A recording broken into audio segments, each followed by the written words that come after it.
Bugün biz tabesiz mürəkkəb cümlələrdən danışacağıq. Əvvəlcə isə mürəkkəb cümlə nəyə deyilir? O haqda gəlin məlumat alaq. Biz bilirik ki, cümlənin quruluşu iki növ var. Sadə cümlələr və mürəkkəb cümlələr. Sadə cümlənin bir qrammatik əsası olur. Yəni, bir mübtədə, bir xəbər olur. Baş üzü, qrammatik əsas dedikdə baş üzü nəzərdə tutulur. Yəni, sadə cümlələrin bir mübtədəsi, bir xəbər olmalıdır və yaxud da bir mübtədəyə tabi olan bir neçə xəbər ola bilər, həmcins xəbərlər və yaxud da həmcins mübtədələr bir xəbərə tabi olmalıdır. Biz belə cümlələrə sadə cümlə deyirik. Mürəkkəb cümlələr isə ən azı iki mübtədəsi və iki xəbər, yəni ayrı-ayrılıqda mübtədə plus xəbər, mübtədə plus xəbər. Bu cümlələrin birləşməsinə biz deyirik mürəkkəb cümlələr. İndi gəlin danışaq mürəkkəb cümlənin növlərinə. Sintaktik bağlılığın xarakterinə görə mürəkkəb cümlələr iki cür olur. Bir, tabesiz mürəkkəb cümlələr. İkinci isə tabeli mürəkkəb cümlələr. Hələ ki, bugünün mövzusu tabesiz mürəkkəb cümlələrdir. Tabesiz mürəkkəb cümlələr tabesizlik əlaqəsi ilə bağlanan mürəkkəb cümlələrdir. Bir cümlə digərindən asılı olmur. Biri cümlə digərindən qrammatik cəhətdən asılı olmur və tərəflər bərabər hüququ sadə cümlənin birləşməsindən yaranır. Bir-birlərinə ya intonasiya ilə bağlana bilər, ancaq intonasiya ilə və yaxud da intonasiya və tabesizlik bağlayıcıları ilə bağlana bilər. Tabesiz mürəkkəb cümlələr. Tabesizlik bağlayıcılarda qarşılaşdırma, birləşdirmə yalnız və bağlayıcısı, bölüşdürmə, iştirak, inkarlıq və s. Bu bağlayıcıların köməkliyi ilə tabesiz mürəkkəb cümlələr düzəltmək olar. İndi gəlin baxaq biz tabesiz mürəkkəb cümlənin məna əlaqələrinə. Tabesiz mürəkkəb cümlələrdə zaman əlaqəli tabesiz mürəkkəb cümlələr, ardıcıllıq əlaqəli tabesiz mürəkkəb cümlələr, sonra gəlirəm səbəb-nəticə əlaqəli tabesiz mürəkkəb cümlələr, bölüşdürmə, qarşılaşdırma və aydınlaşdırma əlaqəli tabesiz mürəkkəb cümlələr. İndi gəlin bunlar haqqında danışaq. Zaman əlaqəli tabesiz mürəkkəb cümlələrdə hadisələr eyni zaman çərçivəsində baş verir. Məsələn, ən sadə dillə izah edeyim. Tutalım, evinizdə durmusunuz kənarda. Məsələn, ananız yemək bişirir, ata televizora baxır, məsələn, bacın dərs oxuyur.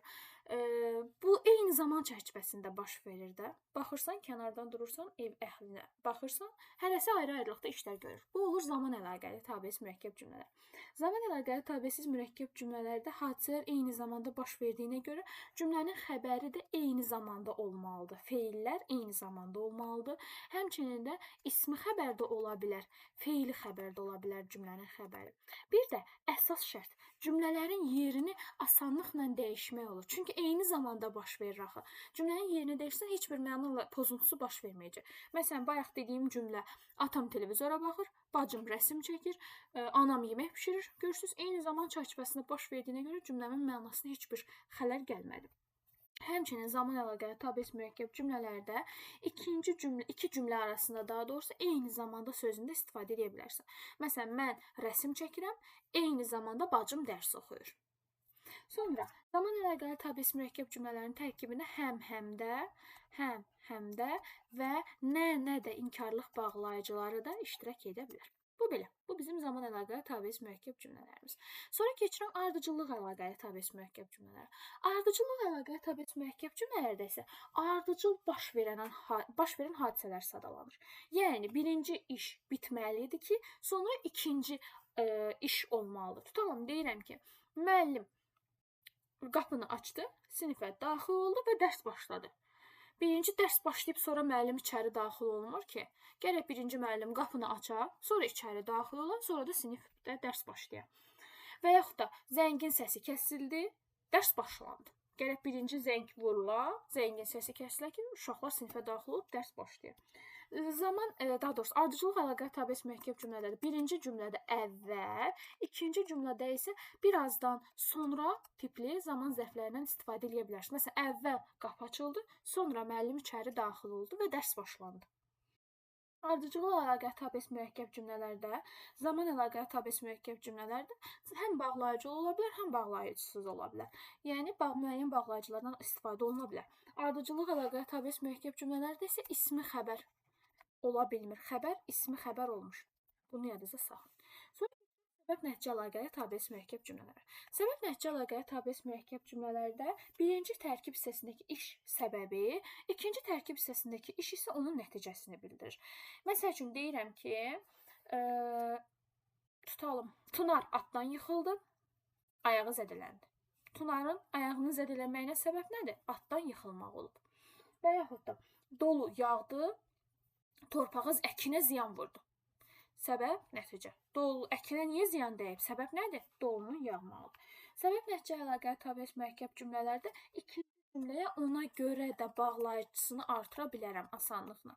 Məsələn, deyirəm ki, işıqlar sönmüşdü, ona görə də yazımı yaza bilmədim. Yazımı yaza bilməməyimə səbəb işıqların sönməyi olub. Sonra bəzən uşaqlar ardıcıllıqla səbəb-nəticə əlaqəyə tabe mürəkkəb cümlələr bir-birinə qarışdırırlar. Yadınızda saxlayın ki, ardıcıllıqda birinci cümlədəki iş bitməlidir ki, ikinci cümlədəki iş görülə bilsin. Amma səbəb-nəticə əlaqəsində bu belə deyil. Səbəb-nəticə əlaqəsində iş natamam da görülə bilər. Ona əsas səbəb deyil. Sonra keçirəm bölüşdürmə əlaqəyə tabe mürəkkəb cümlələrə. Bölüşdürmə əlaqəyə tabe mürəkkəb cümlələr adından da göründüyü kimi iki işdən birinin ya görülməlidir, ya hadisələr növbələşir, ya da iki işdən birinin mümkünlüyü meydanda qalır. Bölüşdürmə əlaqəyə tabe mürəkkəb cümlələrdə mütləqdir ki, bölüşdürmə bağlayıcıları ya da, gah da və s. bu bağlayıcılardan mütləq də istifadə olunsun. Əgər istifadə olunmazsa, onda zaman əlaqəyə tabe mürəkkəb, yəni bölüşdürmə bağlayıcısını çıxarsan, zaman əlaqəyə tabe mürəkkəb cümlələr olacaq. Məsəl üçün deyirəm, gah yağış yağır, gah da günəş çıxırdı. İndi mən gah-gahdanı çıxardım, yağış yağır, günəş çıxır. Eyni zaman çərçivəsində baş verə bilər də. Belə. Sonra keçirəm qarşılaşdırma əlaqəyə tabe mürəkkəb cümlələrə. Qarşılaşdırma əlaqəyə tabe mürəkkəb cümlələrdə iş qarşılaşdırılır. Ya sözlərlə qarşılaşdırılır, ziddiyyətli olur, ya da müqayisə edilə bilər. Qarşılaşdırma əlaqəyə tabe mürəkkəb cümlələrdə qarşılaşdırma bağlayıcılarından istifadə olunur. Bəzən biz bu bağlayıcıları cümlə daxilində görməyə bilərik. Amma asanlıqla amma, ancaq, lakin, halbuki, fəqət kimi qarşılaşdırma bağlayıcılarını asanlıqla bərpa eləyə bilərik.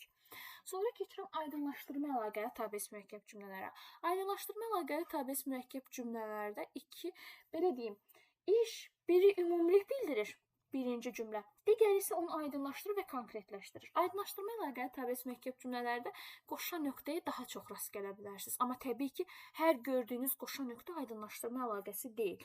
Bu, dialoqlarda qoşa nöqtə ola bilər, həmçinin sözüvlərdə ümləşdirici sözün qoşa nöqtəsi ola bilər. Yəni, bu məqamlara diqqət eləməlisiniz. Məsələn, deyirəm ki, tutalım, o pilləkənləri çıxanda donub qaldı. Qoşa nöqtə. İndi aydınlaşdırıram, niyə donub qaldı? Məsəl üçün, neçə il idi görmədiyi rəfiqəsini görmüşdü. Bu oldu artıq aydınlaşdırma əlaqəyə tabe mürəkkəb cümlələr.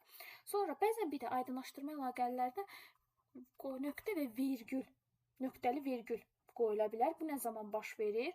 Deməli, əgər aydınlaşdırmadan sonra iki cümlə istifadə olunarsa, məsələn, deyirəm, gözəl bir yaz günü idi. Nöqtəli virgül, çəmənlər yaşıl don geyinmiş, ağaclar çiçək açmışdı. Bu zaman artıq siz nöqtəli virgüldən istifadə edə bilərsiniz. Belə.